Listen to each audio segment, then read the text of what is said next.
if Donald Trump doesn't care about an issue, then suddenly Mike Johnson is paralyzed? Is that basically how Congress works right now? Yeah, I mean, let's put it this way. Anytime Mike Johnson has had a big victory, Donald Trump was instrumental in it. And that goes for his speakership. He won the speakership when Mike Johnson, when Donald Trump weighed in on his behalf. He won, he got a budget resolution, a very difficult spending blueprint through with Donald Trump twisting arms. He's gotten everything through with Trump. And listen, whether you are a righty or a lefty or somewhere in the middle, we can just say this about Donald Trump: he is a singular political figure. I mean, I've never seen anything like this with a political party. Yeah. Obama did not have this kind of sway. He had a lot of sway over the Democratic Party. He did not have this kind of sway. Yeah, but Chuck, I watched Barack Obama struggle. If you'll remember, on some free trade deals, he had to work with Paul Ryan and the right because his party was revolting against him. Donald Trump is just, I mean, it's remarkable what he can make Republicans do. But he can't really work with Democrats. I mean, that is, you just pointed out something. Like Obama sometimes could go to Ryan because there was this accepted premise that, hey, sometimes we align more than them. And of course, that was frankly, now we will say another era. Right now, it's so sacrilege to work with the other side. There's nothing to it.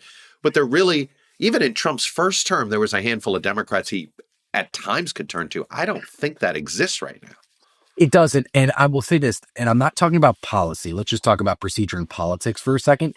The biggest strategic problem that Trump has is that he has made himself so toxic among Democrats to work with for a million, reasons that we could talk for 10 podcasts and 10 hours about. Because truly, and we saw this a little bit in the first term in very short spurts, he wanted deals with Democrats. It was something that he was pining for. You know, you saw this, right? You remember he had all these Democrats at the White House on immigration, and he was like, let's do it. Dianne Feinstein, let's do it. And Kevin McCarthy was like, whoa. Like, he is somebody that is, wants Democrat, but it's at this point. Not anymore. This is, and this is something that I think folks don't fully understand. And frankly, I don't think the larger Washington press corps has fully articulated, because I think they don't trust this. And it's as follows. The anger and the grievance and the revenge of Trump is not just Trump now. It really is everybody around him. And this is revenge over being canceled. This is revenge over not getting any jobs on corporate boards when they are out of power. This is revenge for not being able to become professors at university. I say this because it's true, right? You had an establishment, whether it was in media, whether it was in academia, whether it was in the corporate world, who said, you know what? We're not hiring anybody. That's right. Trump. Yeah. And so I'm not sitting here saying tit for tat is a good thing or anything. I'm just sort of, we sort of need to understand this is the mindset. And so this isn't going to change. There isn't going to be a warming of relations. There isn't going to be negotiations. In fact, I have no idea why these law firms are doing it, because the minute you capitulate once, he's going to keep coming back, right? Seems like with each one. But I do think folks need to understand, hey, when there's that old adage, when you go for the king, you shoot the king, you better not miss. Yeah. I agree. And the elite establishment missed. Okay. For a variety of reasons. We can go through it, Mitch McConnell, et cetera, but you missed. And now he's got power, and he's decided to use it to just, I really believe that this isn't ever going to change. There isn't going to be a Donald Trump that in 6 months says, hey, Chuck Schumer and Hakeem Jeffries, let's cut a deal. There might have to be if Democrats win the majority, and I don't, in the House, but I don't. I don't know. I think we're paralyzed. I don't. On some especially basic if it's just functions like keeping the government open, he's going to have to do something, right? But short of that, I agree with you, and that this is what I tell my friends who are working in other industries, like in Wall Street, and on or watching markets and live and die by markets, which is a few things. He has no election in front. That we know of. He has no election in front of him. Right. He's not constrained by typical political considerations that any other politician is constrained by. And he believes, based on my limited understanding, I mean, from the people around him, meaning I'm not talking to him every day, that he's more sure in his decision-making process and his gut and his instinct than ever before. And I think that shows. Is there anything, I've said, one of the biggest problems, we've got a lot of things to sort of like, how did we get to this moment where all of the power is so concentrated to a few people, right?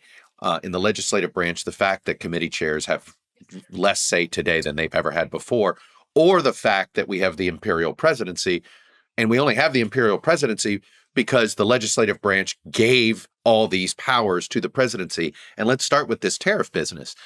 Is there any appetite in Congress right now to try to take back some of their authority on tariffs? No, when I've talked to Johnson about this, this has been whittling and been decreasing for some time. Congress's power not only on things like tariffs, but on a whole host of functions. Everything. I mean, I joke. It's like, if you want to fix, if you're angry about our president, if you are tired of our presidential elections being this, oh my God, right? It's sort of the Armageddon type elections. Take power away from the presidency. This is not what the founders intended. They wanted the speaker to be the most powerful, frankly, the most powerful policymaker in the country. Did they not? For sure. And we haven't seen that since, you could make an argument since Jim Wright, to be honest with you. I might say you have to go back to Rayburn and LBJ, but I guess you could say Tip had some power, but still. For sure. So yes, there's no appetite to do that. There's no appetite for Congress to say, well, listen, there's a vote, and we're, again, as you said, we're talking on April 2nd. There's a vote today on the floor to pass a largely symbolic resolution to disapprove of Trump's national emergency with Canada, which is going to pass. Mitch McConnell. That's in the Senate. Right? In the Senate, just exactly. In the Senate, right. And so it's mostly symbolic, but no, we did it. We wrote this week about how Republicans are worried about the tariff. Don't agree with the tariff situation, but there are those like Jim Jordan and Jason Smith, the Ways and Means chair, say we should just let him do what he's going to do because he knows better than we do. So, and maybe he does, maybe he doesn't, but that's how they think. What do you think how strong is the stomach of these elected Republicans who are going to be on the ballot in 26 as they watch the economy become shakier and shakier and shakier, especially if these tariffs do the damage that a lot of economists expect them to do? I think it's going to be, you don't want to, we can't predict elections, right? I don't want to, but Republicans have a very narrow majority, and that is why, by the way, the shaky economy is why Republicans are pushing this tax bill so quickly, because they feel like in 2017 they waited too long to get the bounce that they thought would happen from their tax bill. They didn't get it. It's almost already too late, though, Jake. The tariffs are ruining whatever. This is where forget whether these are good ideas or not. Just politically, if they wanted these impacts, he should have waited on tariffs 6 months. And he should have just focused on getting his tax cut. He could have probably gotten the tax cut and started the tariffs in Labor Day. That would have been the, I still think these are terrible ideas and it's probably going to cause lots of long-term problem. But let's say he is intent on doing it. He's doing this out of order.